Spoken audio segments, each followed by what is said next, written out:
Fala galera, hoje a gente vai falar de Gênesis, capítulo 19. Eu sou André Maldonado e esse é o canal do JC na Veia.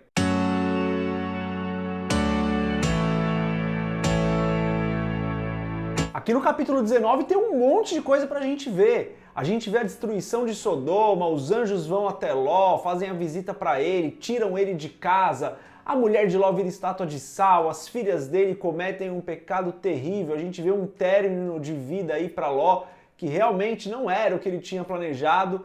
Mas antes da gente continuar nesse vídeo, se você não é inscrito, se você não é inscrita no canal, se inscreve, deixa seu curtir e compartilha esse vídeo com um montão de gente. O capítulo começa com a visita dos dois anjos para Ló. Esses dois anjos estavam com Abraão no capítulo 18. Lembra que no capítulo 18 o Senhor e mais dois anjos vão visitar Abraão.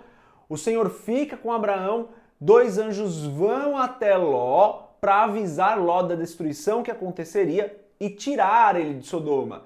Versículos 4 e 5 está escrito o seguinte: e antes que se deitassem, cercaram a casa os varões daquela cidade, os varões de Sodoma, desde o moço até o velho, todo o povo de todos os bairros. E chamaram Ló e disseram-lhe: onde estão os varões que a ti vieram essa noite? Traze-os para fora a nós, para que os conheçamos. O pecado de Sodoma já tinha se tornado algo normal, né? A ponto de pessoas irem visitar Ló e os habitantes daquela cidade quererem abusar deles, quererem fazer coisas terríveis com eles. O pecado tinha se tornado algo comum. Ló, vendo isso, tem a brilhante ideia de oferecer as filhas dele no lugar dos visitantes. A gente vê dos versículos 6 a 8 o seguinte: então saiu Ló a eles à porta e fechou a porta atrás de si e disse: meus irmãos, rogo-vos que não façais mal. Eis aqui duas filhas tenho, que ainda não conheceram varão. Fora vô-las trarei, e fareis delas como bom for nos vossos olhos. Somente nada façais a estes varões, porque por isso vieram à sombra do meu telhado.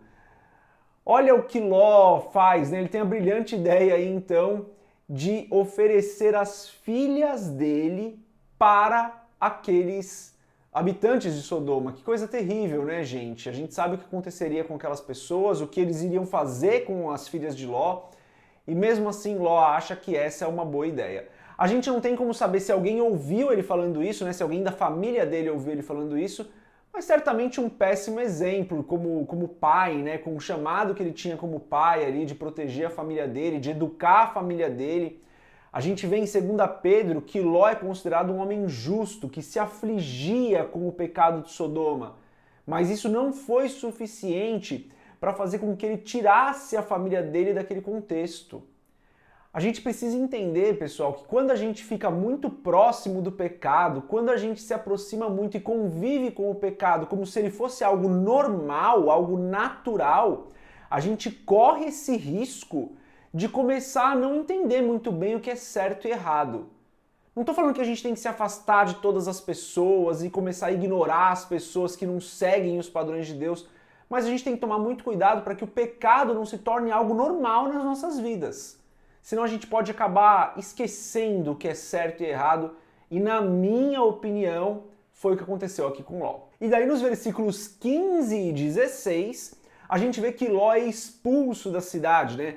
Olha que coisa estranha que acontece. Os anjos vão até Ló, avisam Ló que Sodoma seria destruída por conta do pecado daquela cidade. Ló vai dormir. No outro dia ele acorda e demora para sair. Esse é o contexto dos versículos 15 e 16. Está escrito o seguinte, ó. E, ao amanhecer, os anjos apertaram com Ló, dizendo: levanta-te, toma tua mulher e tuas duas filhas que aqui estão, para que não pereças na injustiça dessa cidade. Ele, porém, demorava-se. E aqueles varões lhe pegaram pela mão e pela mão de sua mulher e pela mão de suas duas filhas, sendo-lhe o Senhor misericordioso. E tiraram-no e puseram-no fora da cidade. Então parece que essa mentalidade pecaminosa de Sodoma já tinha atrapalhado tanto o julgamento de Ló, que ele achava que estava tudo bem. Não, a cidade vai ser destruída, mas eu tenho tempo, eu consigo mais um tempo aqui, eu posso ficar mais um tempo. Isso é um paralelo claro, na minha opinião, com a resposta que algumas pessoas dão com o chamado do Evangelho. Não, eu ainda tenho tempo, eu quero aproveitar mais um pouco. Só que a cidade vai ser destruída, né? Uma hora esse tempo acaba. E é um paralelo muito claro com essas pessoas, né? Ló não queria sair de lá tão rápido, Ló não estava sentindo a urgência do chamado dos anjos ali para sair daquela vida, porque aquilo seria destruído. Tem um paralelo claro com essas pessoas. Mas para que a gente não aplique o que a gente está lendo para outras pessoas, vamos aplicar isso na nossa vida, né? Às vezes a gente ouve o Espírito Santo ou sente Deus falando conosco de uma determinada área da nossa vida que precisa mudar. Mas a gente acha que a gente ainda tem um tempo. Não é um pecado tão grave assim. Será que não dá para eu conviver um pouquinho mais de tempo com isso? Muitas vezes nos falta o senso de urgência necessário para entender que a mudança de vida que Deus nos pede é para agora, não é para depois. Então aplica isso na sua vida. O que é que Deus tem te pedido que você tem demorado para mudar? Qual é a atitude? Qual é o pensamento? Qual é o conceito que você não está dando a urgência necessária para mudar? Ló demorou e acabou tendo que ser arrastado para fora da cidade. Arrastado é uma forma de eu dizer, né? Puxado para fora da cidade. Ele, a sua esposa e suas filhas. Porque ele estava se demorando, porque ele estava achando que tinha tempo ainda. Então a gente precisa ter esse senso de urgência, de que aquilo que Deus nos pede, nós precisamos priorizar nas nossas vidas. E daí no versículo 26 a gente vê que a mulher de Ló vira uma estátua de sal, né? Desobedece o que os anjos tinham falado, olha para trás e acaba virando uma estátua de sal. Está escrito assim: e a mulher de Ló olhou para trás e ficou convertida numa estátua de sal. Ela não conseguiu deixar para trás aquela vida, ela precisou olhar mais uma vez. Quando Cristo nos chama para uma nova vida, Ele pede que todo o nosso passado fique para trás, que tudo que a gente fazia a gente não faça mais. E a gente morra para aquela antiga vida e renasça com Ele numa nova vida. Essa nova vida não tem as coisas da antiga vida, não tem os pecados da antiga vida. E nós precisamos deixar tudo para trás. A mulher de Ló hesitou, a mulher de Ló teve dúvidas. Não é isso que a palavra fala, né? Eu estou interpretando aqui, tá, galera? É só a minha opinião. Aí você julga se isso é correto ou não. Mas ela teve dúvidas, né? Acabou olhando para trás.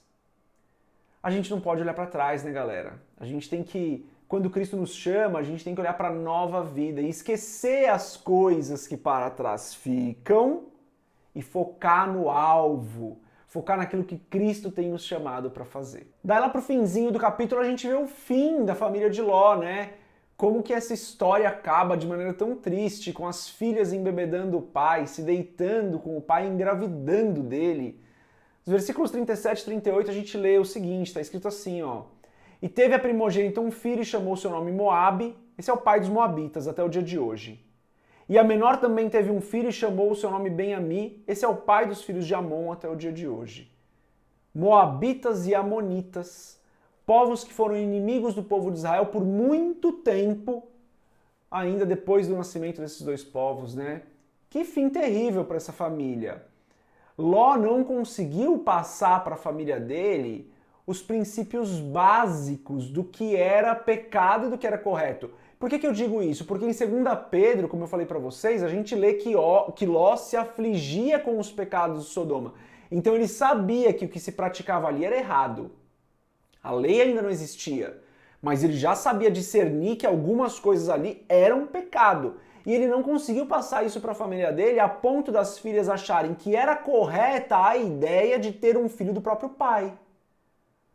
A reflexão que eu faço aqui é: como nós temos influenciado a nossa família, a nossa casa, os nossos filhos, os nossos cônjuges?